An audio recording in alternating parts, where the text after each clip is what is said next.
శ్రీమాత్రే నమ. జై గురు దత్తాత్రేయ నమ.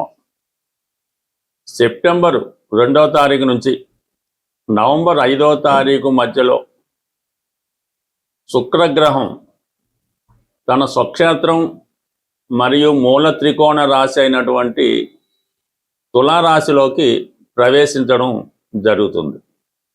సుమారు 65 రోజుల పాటు, ఎక్కువ రోజుల పాటు సుదీర్ఘంగా తులారాశిలో సంచరించడం జరుగుతుంది. శుక్రుడు జాతకంలో గోచారంలో ఎంత బలంగా ఉంటే స్త్రీలకంత అనుకూలంగా, ఆకర్షణగా, ఆర్థికంగా అనుకూలంగా ఉంటుంది. ఎక్కువ శుభకార్యాలు జరుగుతూ ఉంటాయి.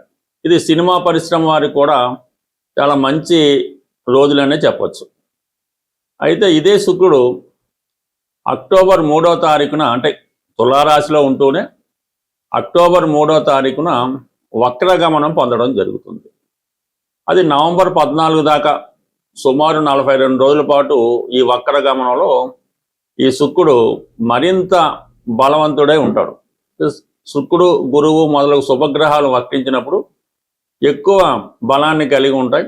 మరి శుక్రుడు వక్రించినప్పుడు చాలా వరకు స్త్రీలు కానీ మగవాళ్ళు కానీ గతంలో దూరమైన వారు తిరిగి దగ్గర అవ్వడం జరుగుతూ ఉంటుంది.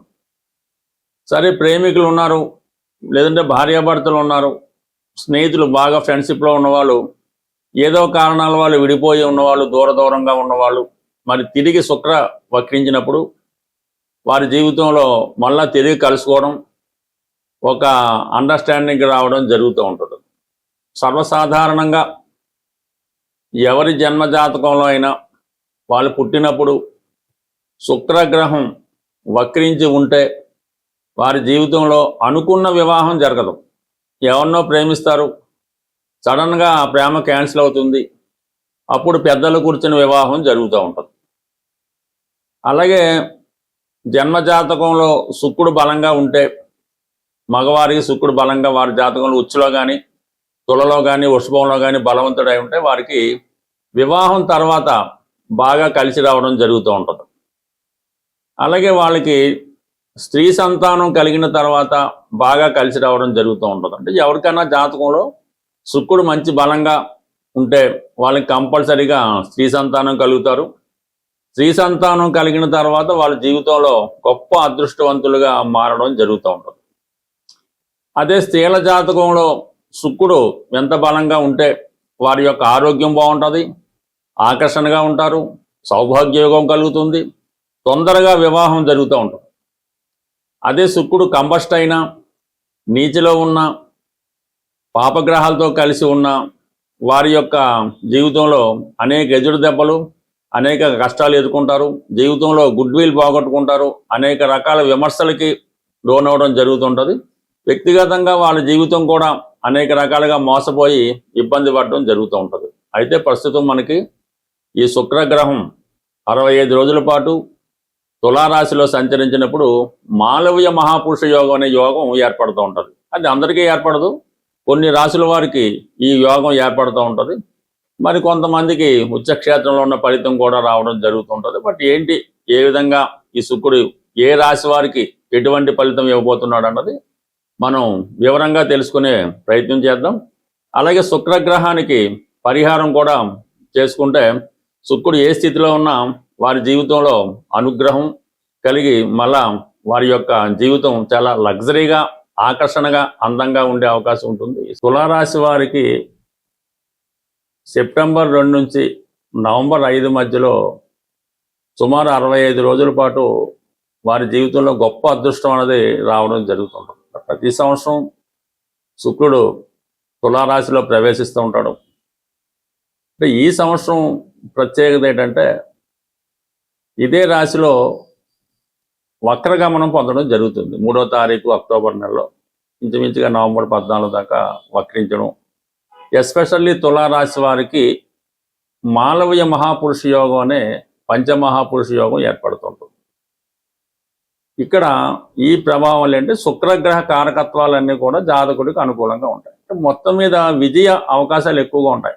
సక్సెస్ అన్నది శుక్రుడు ద్వారా రావడం జరుగుతూ ఉంటుంది. అంటే మనకి ఏదైనా విజయం ఇవ్వాలంటే కుజుడు కారణం అనుకుంటాం. అంటే ఒక కోర్టు కేసు అవ్వచ్చు, ఇక భూతాగాథ అవ్వచ్చు, ఏదన్నా కుజుడు కారణం అవుతాడు అనుకుంటాం. కానీ కుజుడు కారకుడే, కానీ శుక్రుడే ఇంపార్టెంట్. శుక్రుడు మనకి దశ అవతారాల్లో పరశురామ అవతారానికి కారణం అవుతూ ఉంటాడు. మరి పరశురాముడు మొత్తం అందరినీ జయించి వాళ్ళ రాజ్యం అంతా స్వాధీనం చేసుకొని ప్రపంచంలో ఉన్నటువంటి ప్రతి భూమి కూడా, అంటే ఎక్కడ భూమి ఉందో మొత్తం అంతా కూడా తను సాధించడం జరిగింది.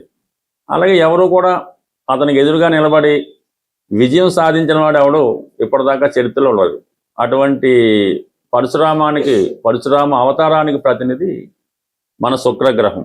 మరి శుక్రుడు ఈ తులారాశిలో ప్రవేశించడంతో అందుకే ఎక్కువ తులారాశి వారు కూడా ఏదైనా రంగంలో చాలా ఉన్నత స్థాయికి వెళ్తూ ఉంటారు. అంటే సినిమా రంగం అవ్వచ్చు, రాజకీయ రంగం అవ్వచ్చు, మరి ఏదన్నా సాఫ్ట్వేర్ రంగం అవ్వచ్చు. వాళ్ళు ప్రముఖులను మనం పరిశీలిస్తే కంప్లీట్గా వాళ్ళు తులారాశితో కనెక్ట్ అయి ఉంటారు అన్నమాట.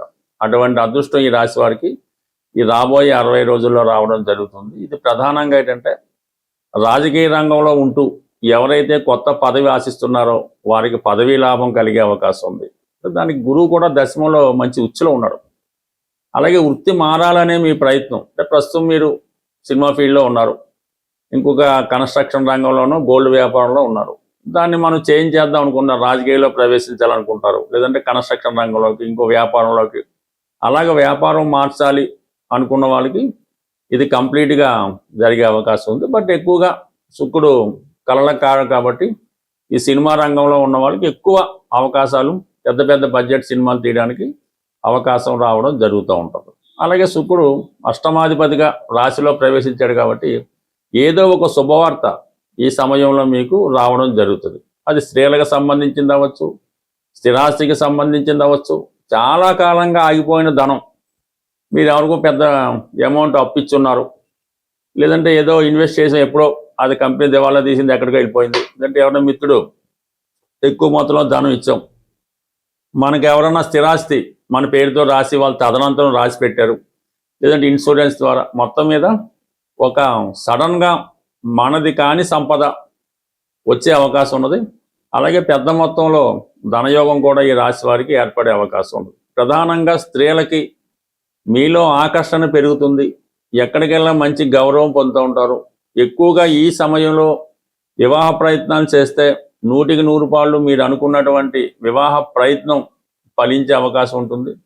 బట్ ఏదైనా తులారాశి వారికి ఈ శుక్రుడు మంచి యోగాన్ని, అదృష్టాన్ని ఇవ్వబోతున్నాడు.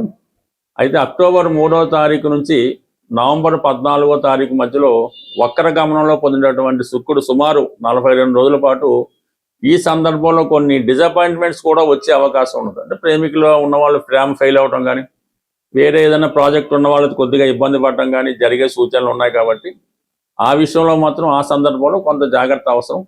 ఓవరాల్గా మీకు శుక్రుడు ఏం చేసినా కూడా చివరికి మంచి జరుగుతుంది, ఇది మాత్రం కంపల్సరీ అవుతుంది. కొన్ని కొత్త పరిచయాలు, కొన్ని కొత్త అవకాశాలు మీ జీవితాన్ని ఈ సమయంలో టర్న్ తీసుకోవడం జరుగుతుంది. జీవితంలో ఎప్పుడూ పొందని ఆనందం, జీవితాంతం శాశ్వతంగా తీపి గుర్తుగా మిగిలిపోయే సంతోషాన్ని ఈ సమయంలో మీరు పొందే అవకాశం ఉంది. శుక్రగ్రహ అనుగ్రహం పొందడం అన్నది చాలా సులభం.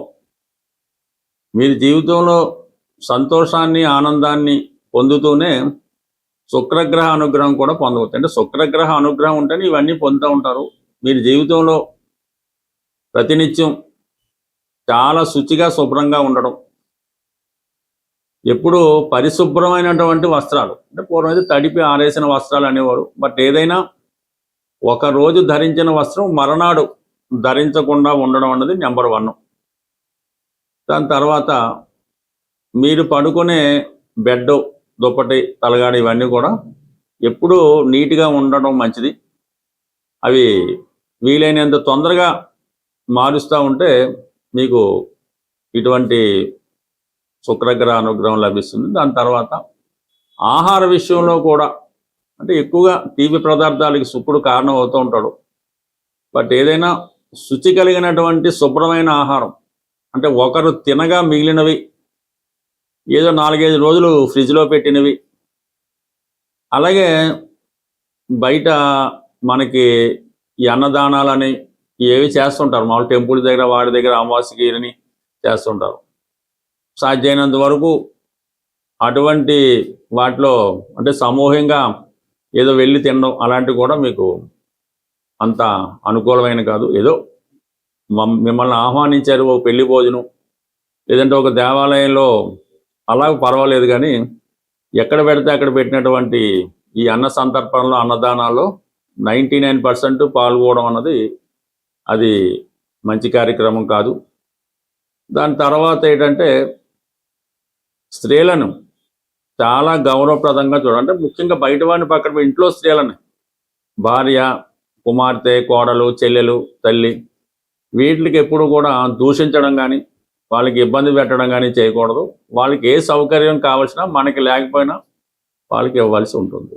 ఇంకా ప్రధానంగా స్త్రీలు ఈ నోములు వ్రతాలు, గౌరీ వ్రతం అని, ఈ కార్తీక మాసం, వరలక్ష్మి వ్రతం, ఎక్కువగా ఈ నోములు వ్రతాలు చేయడం వల్ల మంచిది. బట్ అవకాశం ఉన్నవాళ్ళు కొద్దిగా టైం వెచ్చించిన వాళ్ళు శ్రీ సూక్తం, కనకదార స్తోత్రం, లలితా సహస్రనామం ఇవన్నీ కూడా పారాయణ చేయవలసి ఉంటుంది.